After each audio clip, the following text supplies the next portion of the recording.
తప్పకుండా ప్రభుత్వంలో ఈరోజు ఆర్థిక పరిస్థితి ఆనాటి ప్రభుత్వం చేసిన ఆర్థిక అరాచకాల వల్ల ఇబ్బంది ఉన్నమాట వాస్తవం. ఇబ్బంది లేదనుకుంటే నేను ఈ ప్రభుత్వం ప్రజలకి తప్పు చేసినట్లు అవుతుంది. అయినా కూడా ఆనాడు వారు 10,000 ఇస్తే ఇవాళ 12,000 ఇస్తున్నాం, అంటే 20% పెంచిస్తున్నాం.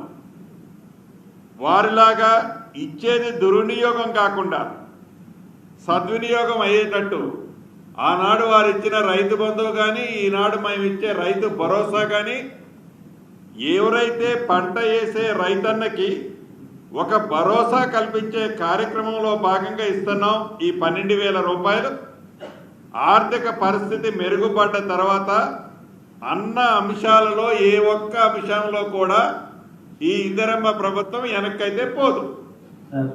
మీ మేనిఫెస్టో ప్రకారం ఇంకా 2 హామీలు మిగిలి ఉన్నాయి. వాటి మీద జనవరి 26వ తేదీకి సంబంధించి స్పష్టత లేదు.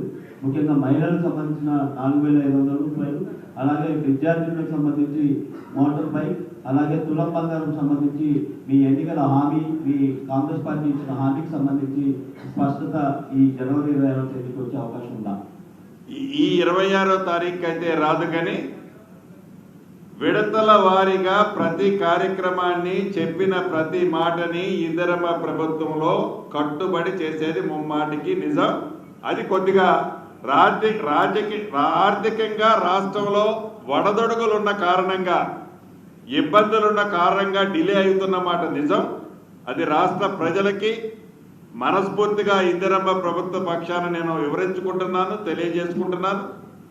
భవిష్యత్తులో రాష్ట్ర ఆర్థిక పరిస్థితి ఇంప్రూవ్ కావడంతోనే చెప్పిన ప్రతి కార్యక్రమాన్ని తూచా తప్పకుండా ఈ ప్రభుత్వం ఇచ్చి తీరుతుంది.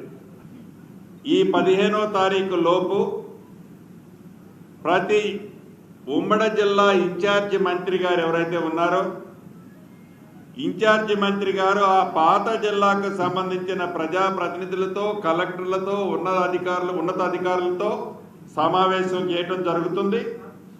16వ తారీఖు నుంచి ఏదైతే అర్హులని గుర్తించే దాంట్లో అది రైతు భరోసాకు సంబంధించి కావచ్చు, ఇందిరమ్మ భరోసాకు సంబంధించింది కావచ్చు, తెల్ల రేషన్ కార్డులకు సంబంధించింది కావచ్చు, ఏదైతే యాప్లో మనం ఇందిరమ్మ ఇళ్ళు అప్లోడ్ చేసుకున్నామో విడతల వారీగా ఇచ్చే ఇళ్ళు విషయంలో ఫైనల్ చేసే దాంట్లో కావచ్చు, వీటన్నిటికీ ఆల్రెడీ టీం వర్క్ జరుగుతుంది.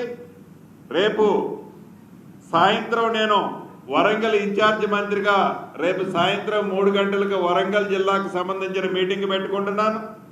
ఎల్లుండి ఉదయం 10 గంటలకి ఖమ్మం జిల్లా మీటింగ్ కోమటిరెడ్డి వెంకటరెడ్డి గారి సమక్షంలో జరగబోతుంది. అంటే ఈ 15వ తారీఖు లోపే ఏ పేదవాడికైతే 6 నెలలు ఈ ఇందిరమ్మ ప్రభుత్వం, గౌరవ ముఖ్యమంత్రి రేవంత్ రెడ్డి గారి నాయకత్వంలోని ప్రభుత్వం పనిచేస్తుందో, ఈ ప్రభుత్వంలో ఉన్న మేమందరం సంక్రాంతి పండుగ కూడా మాకు లేదు. పేదవాడికి పండగే, పేదవాడికి ఆనందమే మా పండగ.